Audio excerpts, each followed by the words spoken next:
একবারের কথা, একটি ছোট্ট গ্রামে রাজু নামের এক ছেলে ছিল। রাজু খুব অদ্ভুত ছিল এবং সব সময় মজা করতে ভালোবাসত। তার শিক্ষকরা সব সময় তার সাথে অসন্তোষী ছিলেন। একদিন রাজু শিক্ষকের বিদায় দিতে বিদ্যালয়ে না যাওয়ার সিদ্ধান্ত নিল।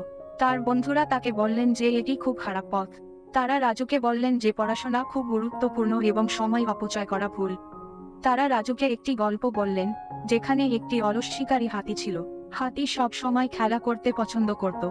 তবে একদিন একটি চৌমুখী শিকারী হাতির পথে আসলে হাতির অলসতা তাকে অপকর্মী হিসেবে ফেলে আনোয়ার করতে হয়।